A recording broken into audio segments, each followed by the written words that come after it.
Hello everyone and welcome to another video. और आज का हमारा टॉपिक है Novamex industry LLP versus Prem appliances.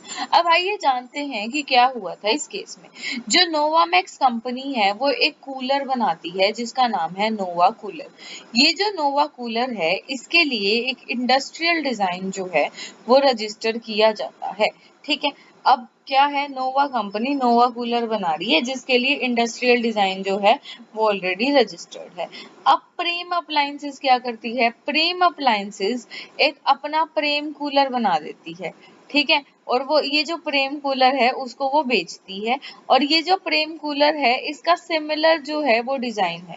तो इसीलिए नोवा जो कूलर है वो कंटेंट करती है कि जो प्रेम कंपनी जो प्रेम अप्लायंसेस जो प्रेम कूलर बेच रही है वो क्या है, वो इसके जो इंडस्ट्रियल डिजाइन है उसका वायलेशन है।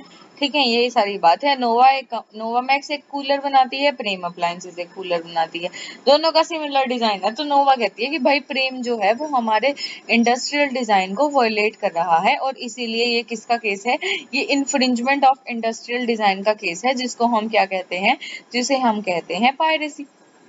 ठीक है, अब इसमें क्या क्या इश्यूज हैं, इश्यूज हैं कि क्या ये इन्फ्रिंजमेंट का केस है। अब कंटेंशन देखते हैं, अलग अलग पार्टीज जो हैं वो क्या क्या कहती है। प्लेंटिफ कहता है कि हाँ इसने वॉयलेट करा है और इसलिए इट्स नॉट प्राइवेसी, ये क्या है, पायरेसी का केस है। ठीक है, रिस्पोंडेंट कहता है कि भाई हम, ठीक है, अगर हमने वॉयलेट क्या हो सकता है, अगर कोई न्यू एंड ओरिजिनल डिजाइन हो। पर ये जो डिजाइन है नोवा कूलर का वो न्यू एंड ओरिजिनल नहीं है। क्यों न्यू एंड ओरिजिनल नहीं है, क्योंकि ये ऑलरेडी पब्लिश्ड है।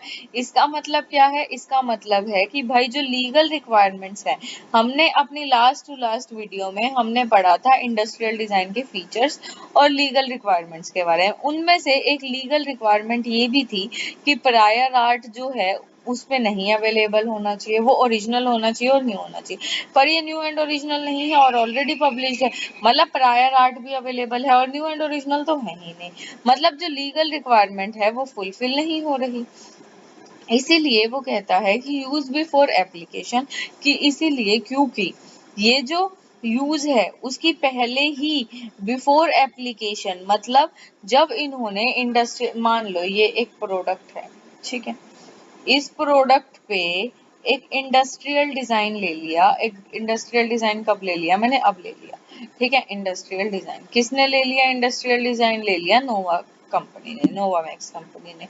ठीक है, अब प्रेम क्या कह रहा है कि भाई तुमने तो इस दिन इंडस्ट्रियल डिजाइन लिया है, मैं तो इस दिन से जो है वो इसको यूज कर रहा था, तो इसीलिए मैं पहले से यूज कर रहा था। तो मतलब ना तो ये न्यू है ना ये ओरिजिनल है, ऊपर से ऑलरेडी पब्लिश्ड है, ऊपर से मैं पहले से यूज कर रहा था, तो इसीलिए कोई भी इंफ्रिंजमेंट जो है वो यहाँ नहीं बनती है। अब हम देखते हैं कि जजमेंट क्या आती है। जजमेंट आती है, ये एक्चुअली जजमेंट है जो मैंने यहाँ पर आई थिंक कुछ टाइपिंग मिस्टेक हो गई। तो जजमेंट क्या आती है, जजमेंट आती है कि हाँ भाई ठीक है, तुम्हारी ये कंटेंशन है कि मैं पहले यूज कर रहा था और हमें पता लगता है कि सच में जो प्रेम है वो इस डेट से उसको यूज कर रहा था, और क्योंकि ये लीगल रिक्वायरमेंट्स को पूरा नहीं करता और एक प्रायर यूसेज जो है वो प्रेम अप्लायंसेस उसका कर रहा था, इसीलिए ये कोई भी केस नहीं बनता इन्फ्रिंजमेंट ऑफ इंडस्ट्रियल डिजाइन का, या फिर जिसे हम कहते हैं पायरेसी उसका। ठीक है, तो ये थी हमारी आज की वीडियो। ऐसी ही और वीडियोस के लिए बने रहिए, चैनल को लाइक कीजिए, सब्सक्राइब कीजिए। Thank you.